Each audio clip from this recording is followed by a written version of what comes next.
পথাৰত সেয়া ধানখিনি চাবলৈ আহিলোঁ। এয়া আছে আপোনাৰ ধান। ভালকৈ চাউলটো দুই এপাত হৈছে, কিছুমান ধৰা নাই চাউল। আৰু প্ৰায় বহুত ৰাইজে ধান কাটিছে, কিন্তু আমাৰ তেনেকৈ কাটিব হোৱা নাই।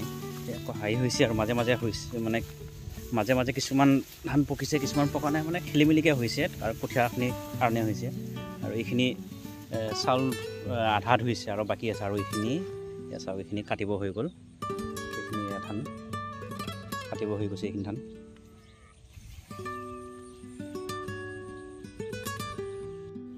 এই পৰিৱেশটো কি মজ লাগিছে। এই মানে সূৰ্য লাহে লাহে ডুবি আহিছে আৰু এইপিনে ধান ধুনীয়াকৈ হৈছে।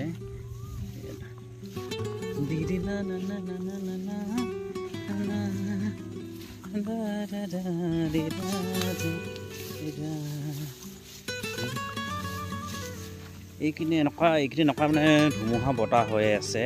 আৰু বৰষুণটো আহে একদম বতাহটো অভা আহে। আৰু বতাহটো ওপৰত আছে আপোনাৰ এইখিনি পূৰা ধান বাগৰি গৈছে। এইখিনি ধান পূৰা বাগৰি গ'ল। আৰু এইখিনিতো অলপ বাগৰিছে। ধানটো এতিয়া ভালকৈ কাটিব হোৱা নাই বোলো। এয়া ধান আৰু সপ্তাহ 10 দিন লাগিব এয়া ধান। আৰু সপ্তাহ 10 দিনলৈ যদি সেই ধানখিনি যদি এনেকৈ পৰি থাকে, গোটেই ধান মানে তলত মানে গাছ আহিব, নহ'লে ধানটো বেয়া হ'ব, কেলি যাব, এনেকৈ কিবা এটা অসুবিধা হ'ব, মানে ধানখিনি লোকচান হৈ যাব, অসুবিধা হয় সেইখিনি। এইকেইদিন আহিব পৰা নাছিলোঁ পথাৰলৈ। সেইপিনে আহিম আৰু বৰষুণটো আহে, আহিম কওঁতে আহিব পৰা নাই পথাৰলৈ। আৰু মানে প্ৰায় ধান হেৰি হৈ গৈছে। আৰু এইখিনি চাওক, একেটাই পেকেটৰ ধান। এইপিনে এইখিনি কোনে বিশ্বাস কৰিব একেটা পেকেট ধান বুলি? কোনো হয়তো বিশ্বাসে নক'ব যে এইখিনি বেলেগৰ পৰা বেলেগ ধানৰ কঠীয়া আনি এইখিনি ৰুইছে বুলি ক'ব। আৰু এইখিনি বেলেগ ধানৰ, কিন্তু একেটা পেকেটে একেখিনি কঠীয়াই এইখিনি চাউল কেনেকৈ চকলা চকলিকৈ হৈছে। এইখিনিও হৈছে, অলপ বাকী আছে, আৰু এইখিনি হৈছে। আৰু এইখিনি এতিয়া পথাৰ এতিয়া পানী চানী দিয়া বন্ধ হৈ গ'ল। পানী দিব দৰকাৰ নাই, কাৰণ এতিয়া হেৰি হৈ আহিল। এতিয়া বৰষুণে আহি থাকিব, বৰষুণখিনি হেৰি কৰিব। এয়া মটৰ, এইপিনে মটৰ চব ঢাকি থোৱা গৈছে। আৰু বতাহত এই পোষ্টটো ৱাডাল বাগৰি আছে, আৰু ৱাডটো সামৰি কৰি নিব লাগিব।